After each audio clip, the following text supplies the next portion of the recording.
નમસ્કાર દર્શક મિત્રો, સ્વાગત છે તમારું ગુજરાત માહિતી યુટ્યુબ ચેનલમાં। આજના તાજા અને મહત્વના આપસોનો ઉપયોગી એવા 20 મોટા સમાચાર વિશે વિડીયોમાં આગળ વાત કરીશું, તો છેલ્લે સુધી જોતા રહેજો। આજના સૌથી પહેલા સમાચાર વિશે વાત કરીએ તો બગદાણાની ઘટનામાં માયાભાઈ આહિરના પુત્ર જયરાજ આહિરની ધરપકડ કરવામાં આવી છે। રેન્જ આઈજી કચેરીએ સીટની 2 કલાકની પૂછપરછ બાદ તેની ધરપકડ કરવામાં આવી છે। જોકે સીટની પૂછપરછમાં જયરાજ સામે પૂરતા પુરાવા મળતા કાર્યવાહી કરવામાં આવી છે।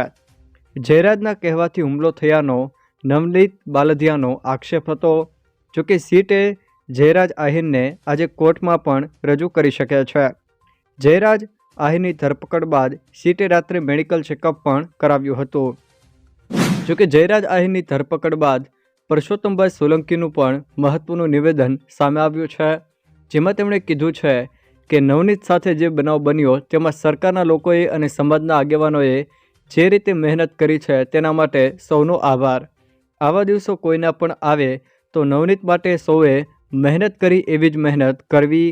આવો પ્રસંગ ન બને તેનું તમે બધા ધ્યાન રાખજો। સમાજ તરફથી મારી અપીલ છે, તેવું પરસોત્તમભાઈ સોલંકીએ જયરાજ આહિરની ધરપકડ બાદ નિવેદન પણ આપ્યું છે। ભાઈ એ નવનીતના આજે બનાવ બન્યો એની અંદર નવનીતને બચાવવા માટે આપણા સરકારના મુખ્યમંત્રી અને તમામ આગેવાનોએ અને સમાજના તમામ આગેવાનોએ આની અંદર જે મહેનત કરી અને આની અંદર જે નવનીતને આની અંદર સફળતા મળી છે એને હું બધાનો ખૂબ ખૂબ આભાર માનું।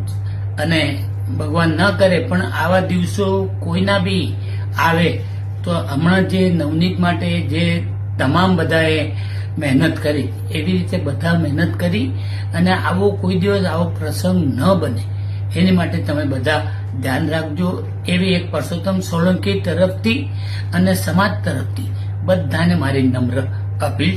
આટલું કઈ વિનોદ અસ્તુ। ભારત માતા કી જય। બધાને મારા સીતારામ। ગુજરાતમાં કાતિલ ઠંડીનું અનુમાન। જમ્મુ કાશ્મીર, હિમાચલ પ્રદેશ અને ઉત્તરાખંડમાં સતત હિમવર્ષા, જેને કારણે ઘણા રાજ્યોમાં તાપમાન 2 થી 3 ડિગ્રી ઘટી શકે। આ હવામાનની અસર ગુજરાતમાં પણ થઈ શકે છે। આઈએમડીએ તેની ચેતવણીમાં સ્પષ્ટપણે જણાવ્યું છે કે આગામી 48 કલાક ઠંડીને લઈને ભારે રહેશે। જોકે ગુજરાતમાં પણ ઠંડીનું જોર વધ્યું છે, જેમાં નલિયા 5 ડિગ્રી સાથે રાજ્યનું ઠંડુગાર શહેર બન્યું છે। કેશોદમાં 8.9 ડિગ્રી, રાજકોટમાં 9.5 ડિગ્રી, સુરેન્દ્રનગરમાં 10.8 ડિગ્રી અને ગાંધીનગરમાં 11 ડિગ્રી, જ્યારે અમદાવાદમાં 12.5 ડિગ્રી તાપમાન નોંધાયું છે। સિંગતેલના ભાવમાં ભડકો। સિંગતેલના ભાવમાં એક જ દિવસમાં ₹40નો ધરખમ વધારો નોંધાયો છે। છેલ્લા એક મહિનામાં ભાવમાં કુલ ₹200નો વધારો થયો છે। સૌરાષ્ટ્ર ઓઇલ મિલ એસોસિએશન મુજબ માવઠાના કારણે મગફળીના પાકને નુકસાન થતાં અને પિલાણ લાયક જથ્થો ઓછો હોવાથી આ સ્થિતિ સર્જાય છે। અગાઉ ₹2590 હતો તે ડબ્બાનો ભાવ વધીને ₹2785 થયો છે। સરકારે 17 લાખ ટન મગફળી ખરીદી હોવા છતાં બજારમાં અછત વર્તાઈ રહી છે। ખેડૂતો માટે મહત્વના સમાચાર। ગુજરાત સરકારે ખેડૂતોની સુવિધા માટે ફાર્મર રજિસ્ટ્રી ઝુંબેશ 2024-25થી શરૂ કરી છે। આ પ્રક્રિયા હેઠળ દરેક ખેડૂતને આધાર કાર્ડની જેમ 11 આંકડાનો યુનિક ફાર્મર આઈડી આપવામાં આવશે, જે ભવિષ્યમાં ખેતીલક્ષી તમામ સેવાઓ માટે પાયાનું ઓળખપત્ર બનશે। ભારત સરકારની પીએમ કિસાન યોજનાના 22મા હપ્તાનો લાભ મેળવવા માટે હવે ફાર્મર રજિસ્ટ્રેશન ફરજિયાત બની ગયું છે। મુખ્યમંત્રીએ ગ્રામીણ આવાસનું વ્યાજ માફ કર્યું। ગુજરાતના મુખ્યમંત્રી ભૂપેન્દ્ર પટેલે ગ્રામીણ ક્ષેત્રના ગરીબ અને મધ્યમ વર્ગના પરિવારો માટે અત્યંત સંવેદનશીલ નિર્ણય લીધો છે। ગુજરાત ગ્રામ ગૃહ નિર્માણ બોર્ડની આવાસ યોજનાઓમાં બાકી હપ્તા ધરાવતા લાભાર્થીઓ માટે વન ટાઈમ રાહત યોજના જાહેર કરવામાં આવી છે। આ યોજના હેઠળ જો લાભાર્થી આગામી 6 મહિનામાં બાકી રહેલી મુદ્દલ રકમ સંપૂર્ણ ભરી દેશે તો તેમના પર ચઢેલું 2% માસિક દંડનીય વ્યાજ સંપૂર્ણપણે માફ કરી દેવામાં આવશે। ઇતિહાસમાં પ્રથમવાર અલ્પેશ ઠાકોરની મધરાતે સભા યોજાશે। ગાંધીનગરના રામકથા મેદાનમાં 26 જાન્યુઆરીની રાત્રે ક્ષત્રિય ઠાકોર સેના દ્વારા અભ્યુદય મહાસંમેલન યોજાશે। ગુજરાતના ઇતિહાસમાં પ્રથમવાર રાત્રે 3 વાગ્યે આ કાર્યક્રમનું આયોજન કરાયું છે। આ સંમેલનમાં નેતા અલ્પેશ ઠાકોરનો જૂનો આક્રમક મિજાજ ફરી જોવા મળશે। જોકે આ પ્રસંગ માટે તૈયાર થયેલા ગીતને ગાયક આદિત્ય ગઢવીએ સ્વર આપ્યો છે।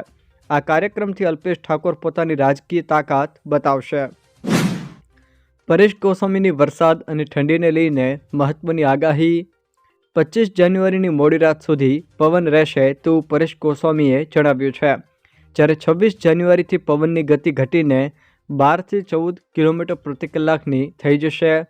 26 જાન્યુઆરીએ ઠંડીનો રાઉન્ડ શરૂ થવાની સાથે જ માવઠામાંથી મુક્તિ મળશે। જોકે 27 અને 29 જાન્યુઆરી એમ 3 દિવસ સુધી ગુજરાતના છૂટાછવાયા વિસ્તારોમાં ઘાટા વાદળો પણ છવાઈ શકે છે। ખાસ કરીને ઉત્તર ગુજરાત અને કચ્છના ભાગોમાં વાદળછાયું વાતાવરણ રહી શકે છે। આ વાદળોની ઊંચાઈ થોડીક વધારે રહેવાની હોવાથી માવઠાનો ખતરો નહીં રહે તેવું પરેશ ગોસ્વામીએ જણાવ્યું છે। સતત 4 દિવસ બેંકો બંધ, બેંક હડતાળ। સતત 4 દિવસ સુધી દેશભરની બેંકોમાં રજા રહેશે। જોકે ગઈકાલે ચોથો શનિવાર હતો ત્યારે પણ રજા હતી અને આજે રવિવાર હોવાથી બેંકો બંધ છે। ત્યારબાદ 26 જાન્યુઆરીના રોજ પ્રજાસત્તાક દિવસની રજા પણ રહેશે। તે ઉપરાંત બેંક યુનિયનોએ 5 દિવસના સપ્તાહની માંગણી સાથે 27 જાન્યુઆરીના રોજ હડતાલની પણ જાહેરાત કરી છે। તેથી હવે મંગળવારે પણ કામકાજ ઠપ રહેશે। જોકે ગ્રાહકો ડિજિટલ બેન્કિંગ સેવાઓનો ઉપયોગ કોઈપણ અડચણ વગર સરળતાથી કરી શકશે। સર મુદ્દે કોંગ્રેસના આક્ષેપ। 9,400 નામ રદ। દેશભરમાં સરની કામગીરી સામે કોંગ્રેસે સવાલો ઉઠાવ્યા છે।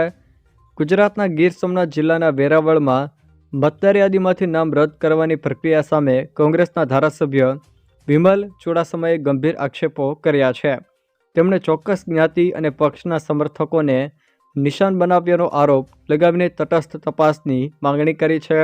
જોકે ભાજપે આ આક્ષેપોને નકાર્યું છે। પ્રક્રિયા નિયમસર ચાલી રહી હોવાનું પણ ભાજપે કહ્યું છે। માવઠાને લઈને અંબાલાલ પટેલની મોટી આગાહી। 27 અને 28 જાન્યુઆરીએ પશ્ચિમી વિક્ષેપ સક્રિય થતાં ઠંડીમાં રાહત મળશે તેવું અંબાલાલ પટેલ દ્વારા જણાવવામાં આવ્યું છે। પરંતુ તેની સાથે જ ગુજરાતના વાતાવરણમાં પણ પલટો આવશે। ઉત્તર ભારતના પર્વતીય વિસ્તારોમાં ભારે હિમવર્ષા થવાની શક્યતાઓ પણ તેમણે વ્યક્ત કરી છે। જેની અસર હેઠળ ગુજરાતના ઘણા ભાગોમાં વાદળછાયું વાતાવરણ રહેશે। ઉત્તર અને મધ્ય ગુજરાતમાં માવઠું અથવા તો હળવા વરસાદી છાંટા પણ પડી શકે છે। T20 વર્લ્ડ કપનું નવું શેડ્યુલ જાહેર। T20 વર્લ્ડ કપ 2026ના શેડ્યુલમાં મોટો ફેરફાર થયો છે। બાંગ્લાદેશ ટુર્નામેન્ટમાંથી બહાર થતાં હવે સ્કોટલેન્ડની એન્ટ્રી થઈ છે। જેના કારણે મેચોની તારીખ પણ બદલાઈ છે। 7 ફેબ્રુઆરીએ સ્કોટલેન્ડ વેસ્ટ ઇન્ડિઝ સામે, 9 ફેબ્રુઆરીએ ઇટાલી સામે, ત્યારબાદ 14 ફેબ્રુઆરીએ ઇંગ્લેન્ડ અને 17 ફેબ્રુઆરીએ નેપાળ સામે અંતિમ ગ્રુપ મેચ રમાશે। આ નવા ફેરફારોને કારણે ક્રિકેટ પ્રેમીઓમાં ભારે કુતૂહલ જોવા મળી રહ્યું છે। જો દર્શક મિત્રો આ વિડીયો તમને પસંદ આવ્યો હોય તો વિડીયોને લાઇક કરો, તમારા મિત્રો સાથે શેર કરો અને જો તમે અમારી ચેનલમાં નવા હો તો ચેનલને સબસ્ક્રાઈબ જરૂર કરજો જેથી મારા આવનારા તમામ વિડીયોની જાણકારી તમારા સુધી પહોંચી શકે।